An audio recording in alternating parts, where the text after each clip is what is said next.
Okay, so CM Punk, the Blu-ray, definitely want to talk about it. I know this is very, very late, but Amazon didn't start shipping this until like 10 days after it came out. So I'm assuming it's selling pretty well. If anyone has any numbers about how this is selling, I'd definitely like to know. I definitely think this is going to outsell, John Cena and, some of the top-selling DVDs in WWE history. So, yeah, so congratulations to CM Punk with all the critical acclaim and the high sales so far.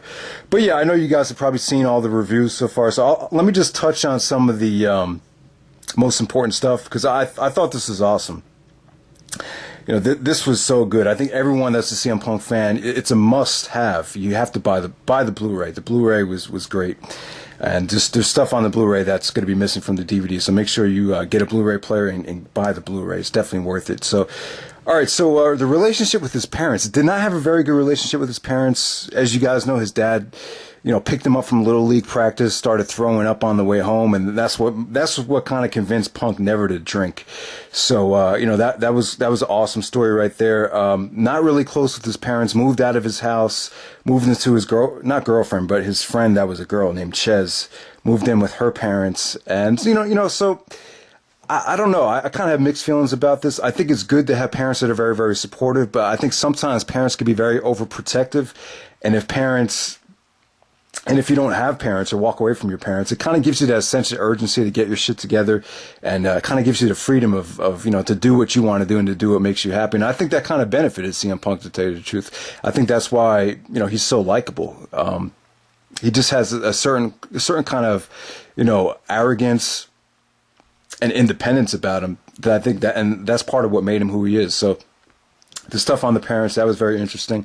IWA Mid-South, I didn't know a lot about IWA Mid-South and the work Punk did over there, but there's a ton of stuff you could buy on DVD. There's like a 7-disc anthology from High Spots featuring everything that Punk did in IWA Mid-South. And of course, the most memorable stuff he did was with Chris Hero. Those matches got a lot of acclaim. That's what put Hero and Punk on the map, on the indies. They had 90-minute matches. 90 minutes, that's crazy. And they had, a TLC match, which came off awesome on the documentary. So great stuff there. The sound bites from Chris Hero were awesome. This really, kind of put over Chris Hero in a big way. It's kind of a nice segue for him to, debut in the WWE if he does anytime soon. And I think they should go with Chris Hero. I think they should scrap the Cassius Ono thing. Cassius Ono is not bad. I just think the name Chris Hero is very marketable. But yeah, Hero came off great on the sound bites.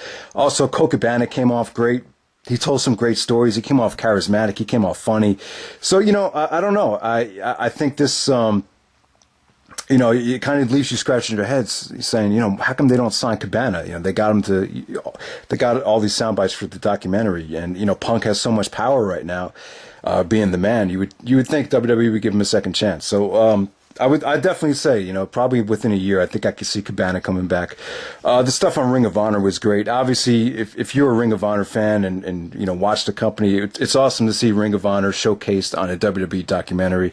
They showed all the great stuff. The Summer of Punk, the Raven feud, the promo at Death Before Dishonor when he swerved the fans, Daniel Bryan's, bites about what Punk did for Ring of Honor were awesome.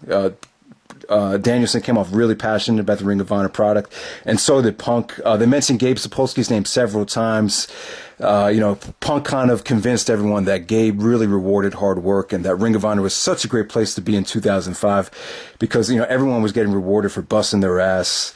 And, yeah, man, so it came off great. I think this is great exposure for Gabe Sapolsky. And, there's rumors that Ring of Honor has contacted him about possibly, doing some booking. But Gabe has stated that he's committed to Dragon Gate USA and Evolve. So, it definitely opens the door for Ring of Honor to start working with Gabe again. So, I was very happy with the way that came off. The whole Samoa Joe and CM Punk trilogy, the highlights from those matches came off great. I love that. Like I said, about the hard work that gets rewarded in Ring of Honor at the time, that's why I think everyone loved it so much.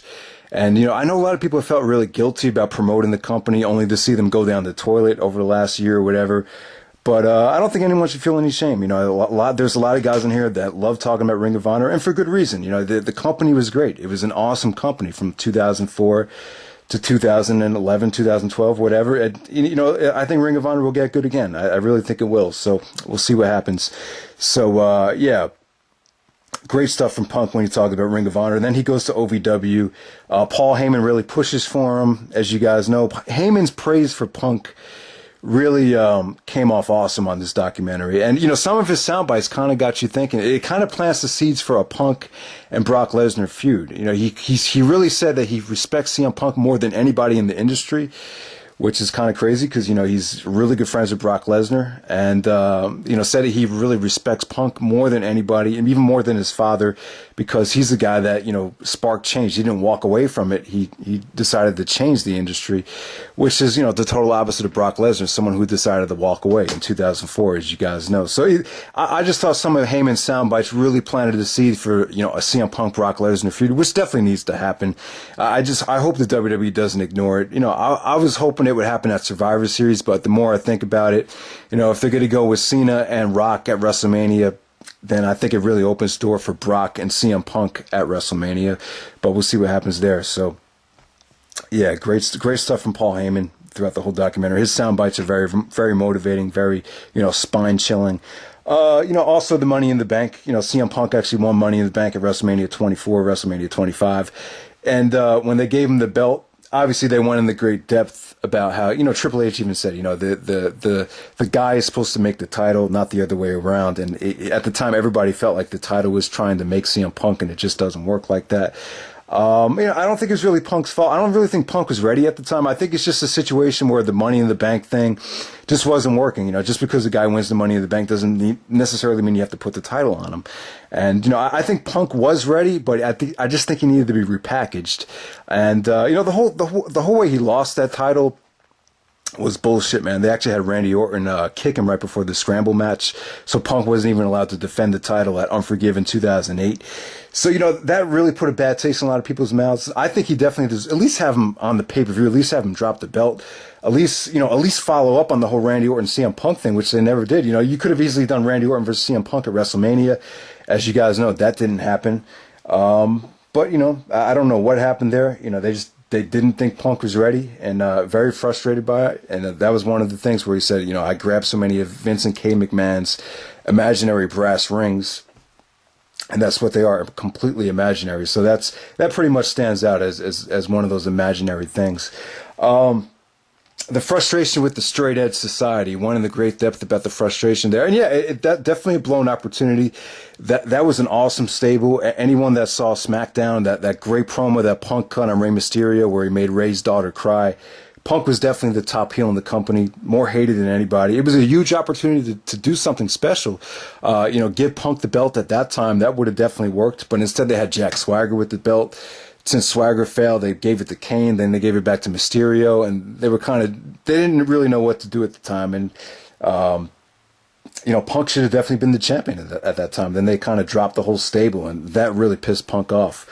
And, you know, Punk did say that, you know, Miz winning the belt at WrestleMania, or, you know, main eventing WrestleMania as the champion, was kind of like the straw that broke the camel's back.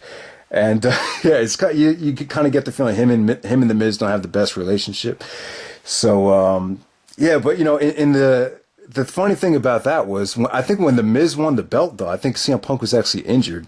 So that's something to keep in mind. But yeah, he was very frustrated, as a lot of people were when the Miz main evented WrestleMania. I think it put a bad taste in a lot of people's mouths, and really was the one of the things that kind of, you know, sparked that promo. So, also Triple H and Shawn Michaels on CM Punk. I particularly remember in 2005, I didn't even really know who CM Punk was at the time. I remember there was a thread on the message forum about how Triple H and Shawn Michaels felt like Punk really wasn't a good worker, didn't really fit the WWE style. So I know there was a lot of people against Punk in the beginning. You know, besides Paul Heyman, even Michael Hayes, I think a lot of people were definitely against him. But now, you could tell from Triple H's sound bites, even though Triple H was, even though Punk actually, you know, crapped on Triple H on that promo, Triple H still went out of his way to compare the promo to Austin 316 and one of the best promos in WWE history. You know, he really said that, you know, CM Punk really nailed it. Like that was it. You know, that's the promo that, you know, brought him to the dance. So, you know, you could definitely tell Triple H respects CM Punk a shitload of a lot more now than they did in the past. So I thought that was really cool. And it's kind of proof that, you know, even though Triple H might not like somebody, if eventually, like, he always gives people enough chance to, you know, to earn his respect. So, I thought that was really, really cool. This was one of the most inspirational parts about the documentary, and it has to do with diet. CM Punk in the beginning, he felt like he needed to get really, really big because he's in the WWE. So he's eating a lot. He was lifting a lot of heavy weights. So he got himself up to 240. And he said his diet was never really the best until recently he became a vegetarian. And I agree, man. Like, you could definitely tell, like, since he became a vegetarian, since he started eating better, you could definitely tell his confidence got a lot better. He's more well spoken on the mic. He's just a little bit more, sure of himself now. And I think it's very important to, eat well.